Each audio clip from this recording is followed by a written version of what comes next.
શિયાળો આવતાની સાથે જ બજારમાં લાલ મસ્ત મજાના ગાજર મળતા હોય છે. આપણે સૌ ગાજરનો હલવો બનાવતા જ હોઈએ છીએ અને ખાતા જ હોઈએ છીએ, પણ આજે મેં થોડી અલગ રીતે આ રેસીપી બનાવી છે. Hello everyone, welcome to my home kitchen.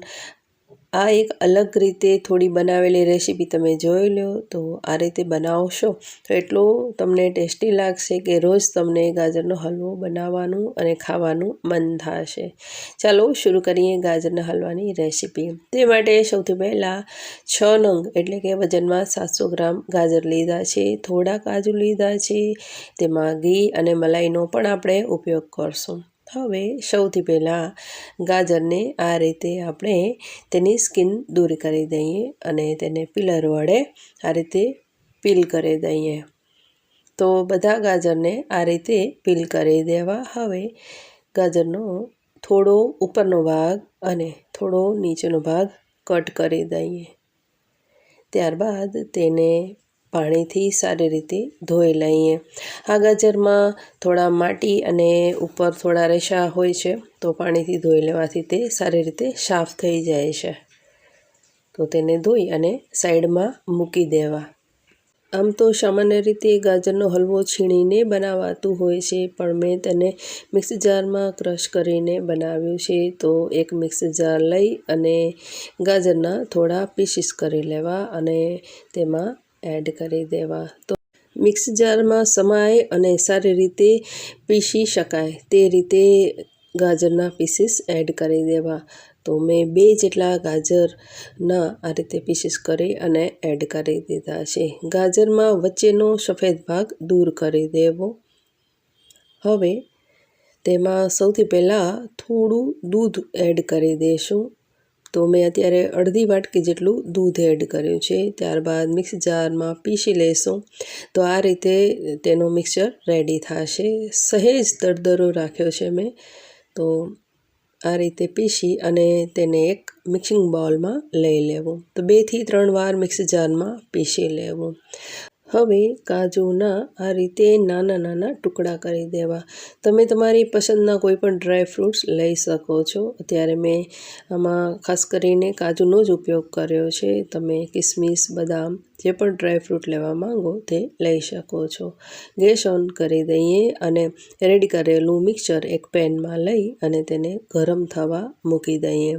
હવે ગેસની ફ્લેમ મીડિયમ રાખવાની છે અને તેમાં અડધા ગ્લાસ જેટલું દૂધ એડ કરવાનું છે. ત્યારબાદ તેને ચમચા વડે હલાવવાનું છે.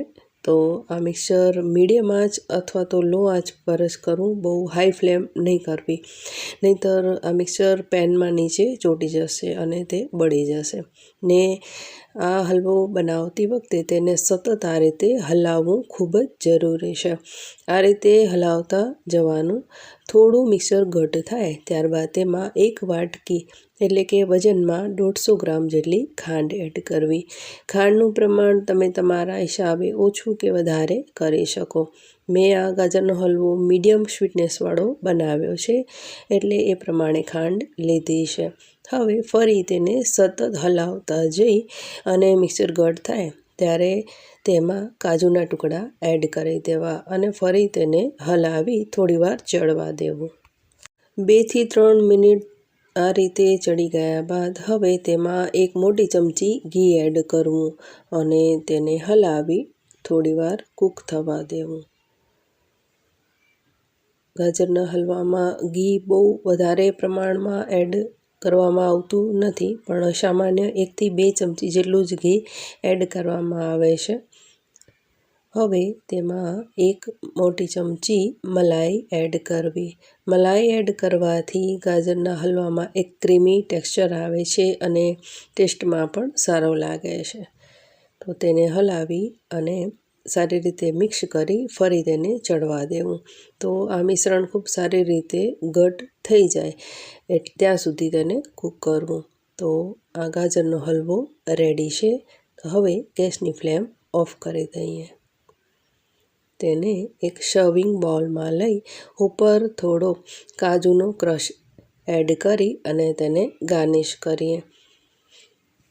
તો જો તમે ઘરે ગાજરનો હલવો છીણીને બનાવતા હો તો આ રીતે ક્રશ કરીને અને ક્રશ કરતી વખતે તેમાં થોડું દૂધ ઉમેરીને બનાવી જોજો અને મને કહેજો કે તમને આ રેસીપી કેવી લાગે.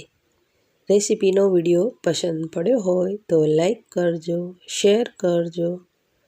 મને કોમેન્ટમાં જણાવજો કે તમે બીજા કયા હલવા ઘરે બનાવો છો. ફરી મળીશું એક નવા જ વિડીયો સાથે. ત્યાં સુધી take care and bye bye.